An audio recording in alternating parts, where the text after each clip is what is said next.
बिस्मिल्लाहिर्रहमानिर्रहीम। अस्सलाम वालेकुम। क्या हाल है, कैसे हैं? उम्मीद है आप सब ठीक होंगे, खैरियत से होंगे।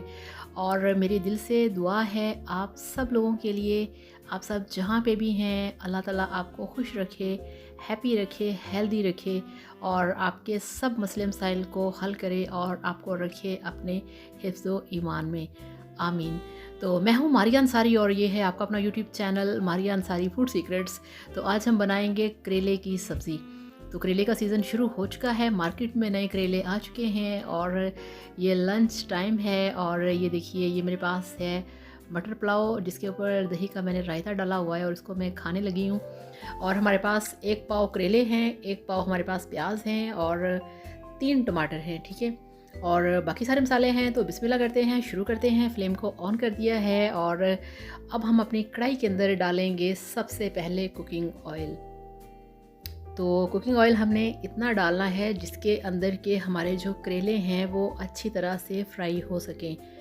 जो पिछली गर्मियों में मेरे करेलों की वीडियोस थी उस पे सब लोग कहते रहे कि ऑयल बहुत ज़्यादा डाला है, मगर आप ये देखें कि ये जस्ट करेले फ्राई करने के लिए है। इसमें जस्ट हम करेलों को फ्राई करेंगे, क्योंकि अगर आप करेले को अच्छी तरह से फ्राई नहीं करेंगे तो करेले के अंदर कड़वाहट भी होती है और करेले जो हैं वो घुले मिले से बन जाते हैं, अपनी जगह पे मजबूत या स्ट्रॉन्ग नहीं रहते।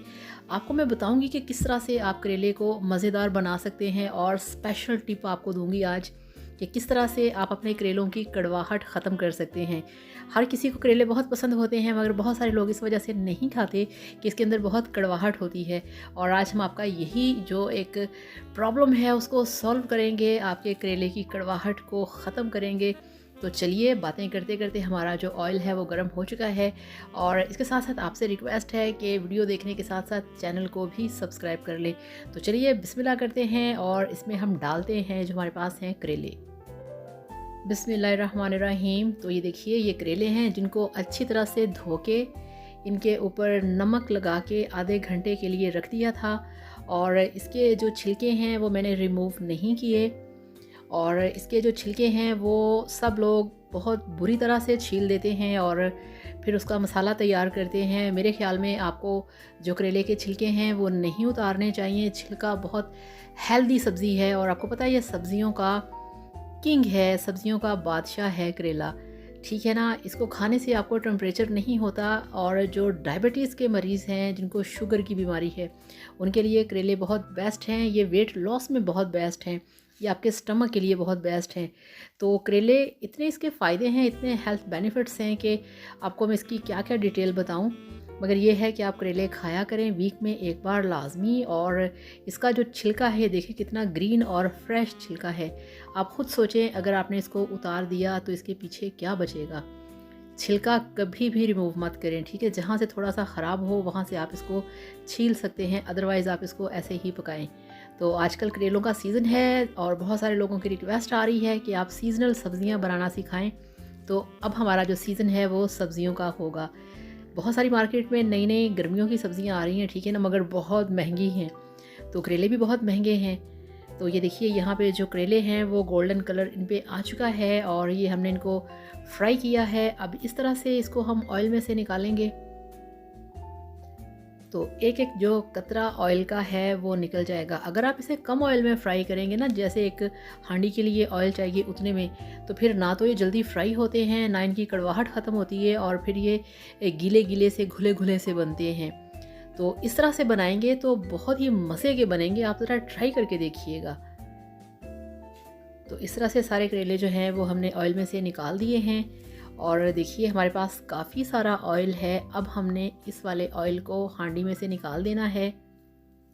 तो ये देखिए, इतना सा हमने कढ़ाई में ऑयल रहने दिया है और अब हम इसके अंदर डालेंगे जो हमारे पास 1 पाव प्याज हैं। ये देखिए, बिस्मिल्लाहिर्रहमानिर्रहीम। तो प्याज हमने डाल दिए हैं और यहाँ पे हम प्याज को भी गोल्डन कलर देंगे। अच्छी तरह से इसको भुनेंगे, इसको फ्राई करेंगे। तो कुछ लोग इसमें बहुत सारे प्याज डाल देते हैं, वो भी खैर कोई इतना बड़ा इशू नहीं है, जैसे आपकी चॉइस हो, जैसे आपको पसंद हो। मगर मेरे घर में जब हम करेले बनाते हैं तो मेरे बनाए हुए करेले मेरी फैमिली को, घर वालों को, बहन भाइयों को बहुत पसंद आते हैं। तो आप ज़रूर ट्राई करिएगा इस रेसिपी को इस तरह से। तो यहाँ पे हमने जो प्याज हैं काफ़ी सारे हैं, इनको अभी थोड़ा सा हम भूनेंगे। तो ये देखिए यहाँ पे गोल्डन कलर आ चुका है प्याज हमारे, और देखिए ऑयल बिल्कुल भी नहीं है, जो हमारी कढ़ाई है वो ड्राई है। और ये रहे हमारे पास जो टमाटर हैं वो हमने डाल दिए। ये 3 बड़े साइज़ के टमाटर थे, ठीक है। और टमाटर बड़े अच्छे लगते हैं करेलों के अंदर, मसाला बहुत मज़े का बनता है। तो ब्रेड क्रम्स की बहुत ज़्यादा रिक्वेस्ट आ रही है, तो आज मैं बहुत बिज़ी थी, नहीं बना सकी। तो इंशाल्लाह मैं कल वीडियो बनाऊंगी ब्रेड क्रम्स के ऊपर, और वो 1-2 रोज़ में आपके लिए वो वीडियो अपलोड कर दूंगी। तो ये हमारे पास है हरा लहसुन, ठीक है, जो हरी पत्तियों वाला आजकल सीज़न है लहसुन का, आप ये वाला लहसुन भी यूज़ किया करें। तो इसके अंदर 2 जो लहसुन की कलियाँ हैं वो भी मैंने काट के डाल दी हैं, और जो फ्रेश वाला हरा लहसुन होता है वो भी है।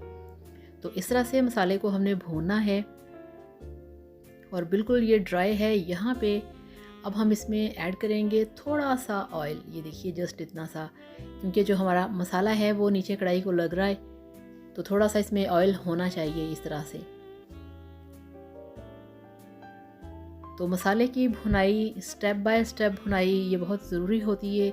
आप इस चीज़ को फॉलो किया करें। आप इस तरह से खाना बनाएंगे तो आप यकीन करिए आपका खाना बहुत मज़े का बनेगा, हर किसी को बहुत पसंद आएगा। और अब यहाँ पे इसमें हम डालेंगे 1 खाना खाने का चम्मच लाल मिर्च का पाउडर, थोड़ा सा कम ही है। और अब हम इसमें डालेंगे 1/2 चम्मच नमक, ठीक हो गया। और 1/4 चम्मच इसमें हम डालेंगे हल्दी। और ये मेरे पास है गरम मसाला जो कि घर का है, इसके अंदर छोटी इलायचियाँ हैं, बड़ी इलायचियाँ हैं, तो इसके अंदर ज़ीरा भी है, काली मिर्च भी है, काफ़ी सारे मसाले हैं, मगर बहुत ही मुनासिब कि आपका ये स्ट्रॉन्ग ज़्यादा हैवी गरम मसाला नहीं बनेगा। तो साथ ही मसाले में हमने डाल दिया है गरम मसाला, और अब इसकी भुनाई हो रही है। और जैसे ही गरम मसाला इसमें ऐड किया है तो बहुत मज़े की जो खुशबू है वो आना शुरू हो चुकी है।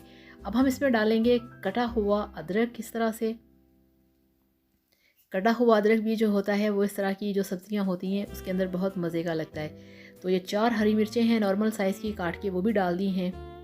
और यहाँ पे जो हमारा मसाला है, जो करेले का मसाला है, वो तैयार हो रहा है। तो ये देखिए बिस्मिल्लाहिर्रहमानिर्रहीम, फ्राई किए हुए करेले हमने डाल दिए हैं मसाले के अंदर, और अच्छी तरह से मिक्स करेंगे।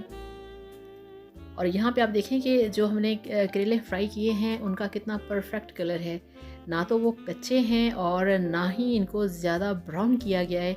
अगर ज़्यादा ब्राउन करेंगे ना तो फिर इनका जला जला सा आपको टेस्ट आएगा, वो आपने बिल्कुल भी नहीं करना। तो इस तरह से मिक्स करते जाना है। और अब ये बिल्कुल पकने वाले हैं, बिल्कुल तैयार होने वाले हैं, क्योंकि जो मसाला था वो हमने पूरी कोई तकरीबन 8 मिनट के लिए हमने मसाले को भूना है, स्टेप बाय स्टेप चीज़ें डाल के। तो अब हम इसमें ऐड करेंगे वो वाली चीज़ जिससे कि आपके जो करेले हैं वो कड़वे नहीं बनेंगे। ये देखिए 1/4 चम्मच चीनी, 1/4 चम्मच चीनी जब आप इसमें डाल देंगे तो आप यकीन करें आपके घर वाले आपके पास बैठ जाएंगे कि करेलों को क्या किया है, क्या किया है, क्या किया है। यानी कि इतनी इनकी जो कड़वाहट होती है वो ऐसे गायब होगी कि आपको पता ही नहीं चलेगा कि आपके जो करेले थे वो कितने मज़ेदार और कितने टेस्टी बन गए हैं। और सबसे बड़ी जो मज़े की बात है वो ये है कि चीनी डालने से पता भी नहीं चलेगा कि आपने इसमें कुछ मीठा यूज़ किया है, कोई मीठी चीज़ डाली है। तो बहुत मज़ेदार बिना कड़वाहट के करेले, सीजनल करेले, बहुत मज़ेदार करेले। तो आपने इनको ज़रूर ट्राई करना है, और कड़वाहट करने के लिए चीनी ज़रूर डालनी है। तो आपको दिखाते हैं इसकी फ़ाइनल लुक। तो ये लीजिए, अल्हम्दुलिल्लाह, माशाल्लाह माशाल्लाह, आपके प्याज वाले करेले बनके तैयार हैं, जो कि सबके फेवरेट हैं, सबको पसंद हैं। मगर बहुत सारे लोग इसको नहीं खाते कि इसके अंदर कड़वाहट होती है। मगर आज आपको मारिया अंसारी ने दिखा दिया है अपना जादू, अपना मैजिक, अपना चमत्कार, कि किस तरह से आप करेलों की कड़वाहट को ख़त्म करके इसको मज़े ले लेके खा सकते हैं, इसको एंजॉय कर सकते हैं। अभी सीज़न स्टार्ट हुआ है, आप इसे लेके आएँ, आप इसे खाएं, अपनी फैमिली को खिलाएं, अपने घर वालों के साथ बैठ के खाएं, बहुत मज़ा आएगा। और इसके साथ साथ आप सब लोगों के लिए बहुत सारा प्यार, बहुत सारी दुआएं, और सब लोगों का मैं जितना भी दिल से थैंक यू करूँ वो कम है, जितना आप लोग प्यार करते हैं और जितने अच्छे अच्छे कमेंट्स करते हैं, पूरी दुनिया से कमेंट्स मुझे मिलते हैं तो बहुत अच्छा लगता है। तो जहाँ पे भी हैं हैप्पी रहें, हेल्दी रहें, खुश रहें और मेरे वीडियो को लाइक करिएगा, प्लीज़ चैनल को भी सब्सक्राइब करिएगा। तो थैंक यू सो मच, अल्लाह हाफ़िज़, बाय बाय।